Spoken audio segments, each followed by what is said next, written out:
Tá no ar mais um episódio do Virada Paulista Podcast, mais uma vez carreira solo, os outros integrantes do podcast não puderam participar por motivos de força maior, só que dessa vez é um assunto que eu tô até bem confortável para poder falar, já que semana passada nós tivemos um episódio que teve eu, Guilherme Campos e o Levi, juntos falando sobre o caos do Corinthians, tudo que tá acontecendo. E não falamos do Lucha chegando, mas em breve terá episódio sobre esses primeiros jogos do Lucha. E hoje a gente vai falar do outro alvinegro, né? Vamos falar do outro alvinegro, dos times que nós cobrimos, que vive uma fase de indecisão. Não sabemos para que rumo vai tomar o Santos, porque cada jogo é uma coisa. Essa evolução que o Santos vem mostrando com o Odair Hellmann, ela é o suficiente para o time brigar por alguma coisa, a não ser a disputa contra o rebaixamento? Não sei, veremos. Estou gravando num domingo. Ontem o Santos enfrentou o Cruzeiro pelo Campeonato Brasileiro, acabou perdendo por 2-1, e que a gente viu que desde que voltou daqueles mais de 30 dias que o Santos ficou sem jogar, teve 70 dias para treinar, juntando a pré-temporada, o Odair Hellmann, e o Santos teve uma evolução. Mas uma evolução bem lenta, chega a ser até estranho, porque a evolução ela não é grandiosa, não é que o Santos está jogando muita bola. O Santos está sendo muito criticado pela torcida por ser uma equipe que tem optado por um jogo mais reativo.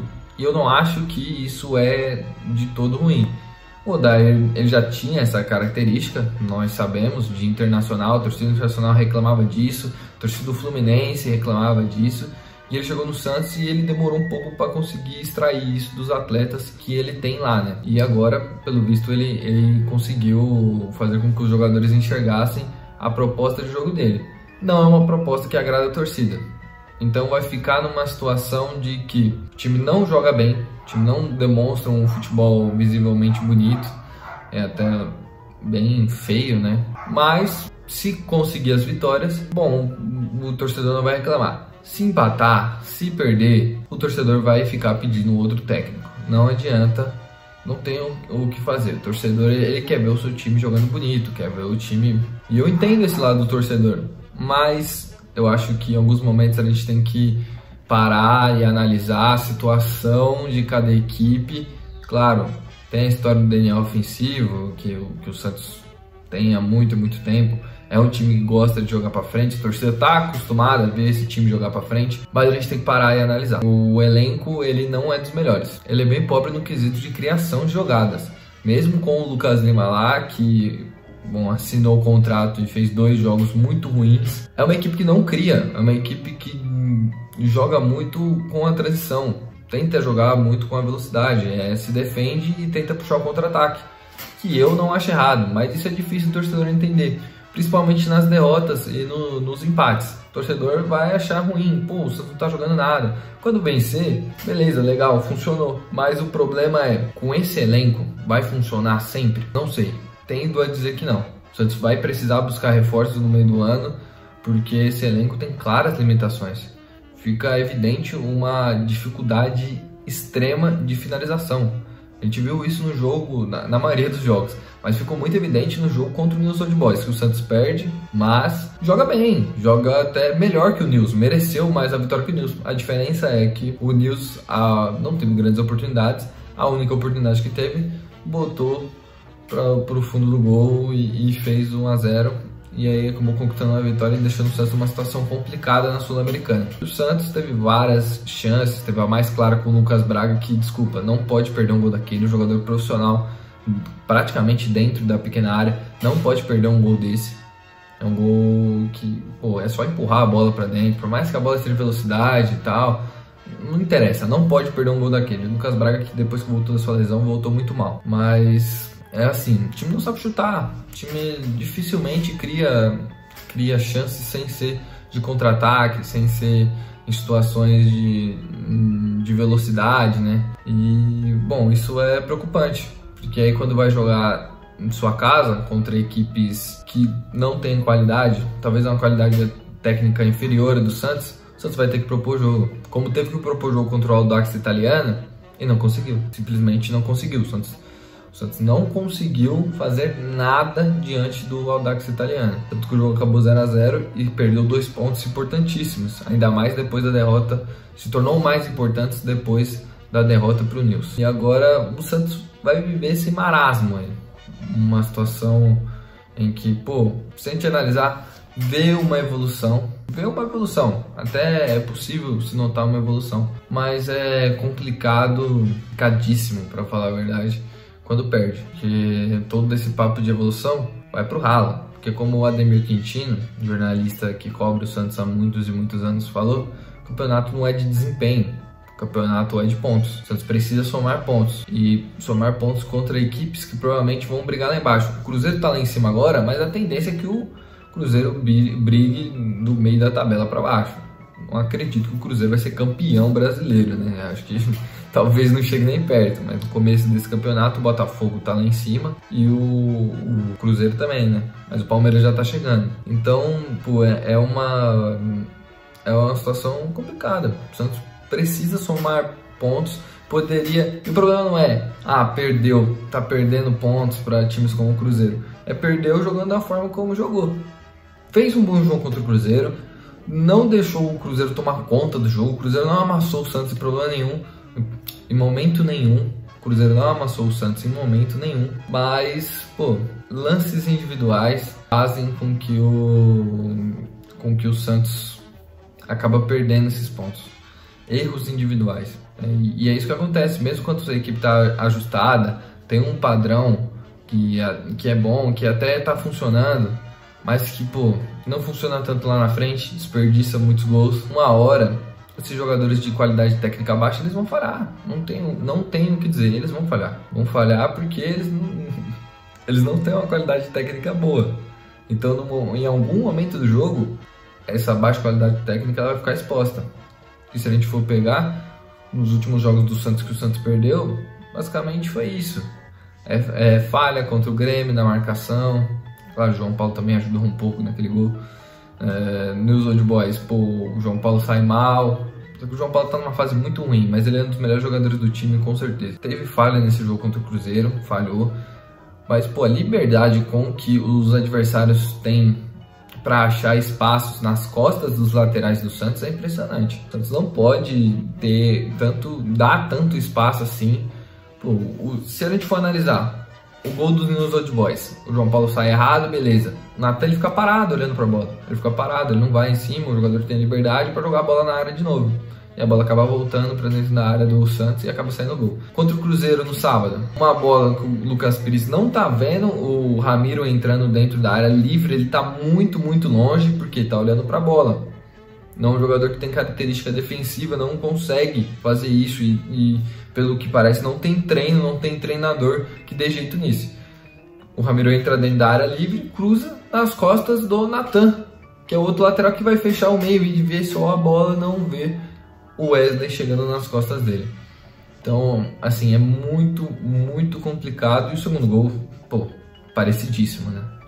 É uma saída de bola, o Inocêncio acaba ficando sozinho, dá espaço pro Matheus Vital, se eu não estou enganado, ir pra linha de fundo, cruzar, aí o João Paulo, a falha mais gritante do João Paulo, e, pô, de novo o Lucas Pires está dormindo e a bola vai na onde ele deveria estar, olhando o marcador que ele deveria estar marcando, o jogador que ele deveria estar marcando, e o Lucas Pires não vê, a bola vai no Wesley de novo, e o Wesley faz 2-1, 5 minutos depois do Santos fazer o gol com o Ângelo. Eu espero que esse gol do Ângelo aí, pô, faça com que esse moleque desencante, desestresse um pouco de tudo que aconteceu com ele essa temporada. Não marcava desde outubro do ano passado contra o Bragantino. Fez um belo gol, né? Tá, boa jogada com o Marcos Leonardo. Dois moleques que vinham sendo muito criticados pela torcida. A torcida tá num momento complicado com os bons jogadores do Santos, né? Claro, o João Paulo vem falhando, a torcida até nem pega tanto no pé assim do João Paulo, até porque não existe um goleiro reserva, né? Porque o Santos fez questão de dar um goleiro reserva pro Inter e aí ficou com o Vladimir, que nós sabemos que tá bem longe do nível do John. E aí, beleza, já que tá aí, é o João Paulo, não tem como, a torcida não critica tanto, não pede tanto pra sair porque não tem quem colocar no lugar. Mas, pô, o Marcos Leonardo e o Ângelo, a cobrança às vezes está sendo meio exagerada, porque eles são um dos poucos poucos jogadores do Santos que fazem alguma coisa no jogo. Eu não vejo a torcida pegando tanto no pé assim do Camacho. Camacho é um jogador que, infelizmente, não tem função no Santos. Não tem, pra mim, não tinha sentido renovar com o Camacho, e ele tá provando porque não tinha sentido. É um jogador que muito limitado, um jogador que não participa no momento ofensivo e nem no momento defensivo. Quando pega a bola, só toca pro lado. Muitas vezes, quando você vê o Santos jogando com o Camacho, parece que o Santos está jogando com a menos, porque ele nem aparece no jogo. O narrador não fala o nome dele. Quando ele aparece, é erro de marcação, erro de posicionamento, erro de passe. É um cara que não tem espaço, não deveria ter espaço. Mas, infelizmente, as lesões acabam trazendo esse cara de volta. Eu não sei lembrar de cabeça se uma vez que o Camacho foi decisivo para uma vitória do Santos, ou foi importante, ou jogou bem, não dá para entender. O que a gente tem que analisar é o seguinte: esse time, esse estilo de jogo, ele vai ter vida longa se não vier as vitórias? Não sei, acho que não. Se as vitórias não começarem a vir, ou os pontos, mais dizendo, porque, assim, por mais que o Santos faça tudo certo, mas acabar caindo sempre num erro individual vai começar a afetar os jogadores. E esse futebol aceitável que a gente vê hoje do Santos, porque não é um bom futebol, é um futebol aceitável. A gente vê que o time tem melhorado, inclusive defensivamente, nos últimos tempos. Pô, tomou 5 gols nos últimos 2 jogos do Campeonato Brasileiro, mas a melhora da zaga do Santos da defesa do Santos, ela é visível. Querendo ou não, isso aí vai tudo pro ralo uma hora, porque se as vitórias não vier, continuar acontecendo o erro individual, porque os jogadores são limitados, isso vai começar a entrar na cabeça dos jogadores e eles vão começar a entrar derrotados. Esse que é o problema. Então o Santos precisa contratar. Não dá para o Santos, precisando ganhar do Cruzeiro, perdendo por 2-1, várias e várias vezes o Messias pega na bola, ele rifa a bola.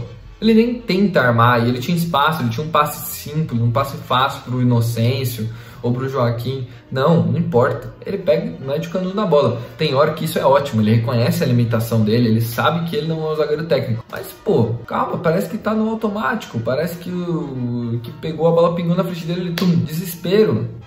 Isso acaba custando ataques pro Santos, porque o Santos está perdendo a posse de bola. A partir do momento que ele dá a bicuda para frente, a posse de bola deixa de ser do Santos. E aí não sabe, é 50%. Quem vai pegar essa bola?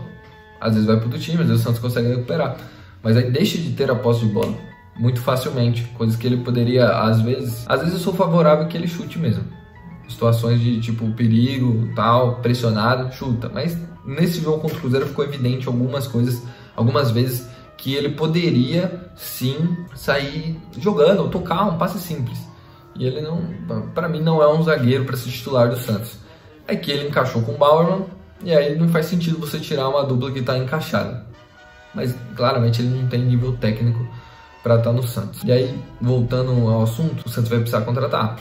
Vai precisar contratar jogadores que chegam para jogar, porque, como eu falei, uma hora vai cansar os jogadores vão começar a entrar em campo já sentindo que, tipo, não tem o que nós vamos fazer, não tem o que a gente fazer, a gente vai perder. E aí que começa a zona de perigo. Aí que você tá na zona de perigo e começa a se aproximar da zona de rebaixamento. E é isso que o Santos não quer. Mas a diretoria tem que analisar, tem que ver. São mais de 90 milhões de reais gastos em contratações na gestão Andrés Rueda. Quantas deram certo? Quantas que hoje é indiscutível hoje, pô, esse jogador aqui, ele jogaria fácil em qualquer time do Brasil. Talvez o Dodge, mas o Dodge vem de graça. Basicamente, são pouquíssimos. Eu só citei um, né? São Dodge. E só, não vejo outro jogador com nível para ser peça importante em outro time que o Santos trouxe. Pô, Joaquim, 16 milhões de reais. Sério. Beleza, ele pode ser um bom zagueiro, mas é um zagueiro que estava no Cuiabá, uma equipe que brigou para não cair a temporada inteira. Dá pra você pagar 16 milhões, 8 milhões no Jean Lucas. O Santos tem 2 laterais direitos que o Santos gastou em volta de 16 a 20 milhões de reais, inclusive nem pagou ainda, mas vai ter que pagar. E nenhum dos dois serve, tanto que o Santos contratou um terceiro, que é o Gabriel Inocêncio. Tem valor de compra fixado, que a gente não sabe quanto que é. Mas, assim, você falar que não tem dinheiro é uma coisa. Agora, você contratar mal desse jeito, você fazer uma contratação de um cara que estava no seu time, como o Zanocelo, 2 milhões de euros, ou de euros ou de dólares, não lembro exatamente. Mas é 2 milhões de euro ou de dólar. Um jogador em 1 mês e pouco depois, 2 meses, ele pede pra sair e ele sai com tranquilidade. Ele fala assim, eu não quero mais jogar aqui. Foi contratado pela equipe, tem que jogar, tem que jogar. E aí o Santos vai pagar 12 milhões de reais em volta, por aí. Um jogador que tá jogando no Fortaleza hoje. É uma gestão muito difícil e isso acaba refletindo no campo. O Falcão não tem função lá. Cadê o Falcão pra falar alguma coisa? Ele não dá a cara a tapa, ele não aparece. Teve a confusão dos jogadores que é no jogo contra o News, em que teve uma promoção do Santos para torcedores irem lá no jogo, né? Junto com os jogadores no mesmo voo, e alguns jogadores não gostaram. E eles foram diretamente falar com o presidente. Cadê o Falcão para fazer esse meio de campo? Que aliás era a posição dele quando ele jogava. Não tem, é um cara inexistente. Para mim não tem função nenhuma no Santos. Mais um erro de contratação de André Azevedo.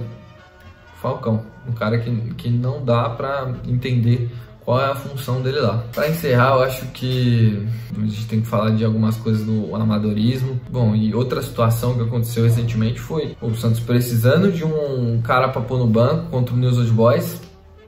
E aí você fala, pô, cadê o Miguelito?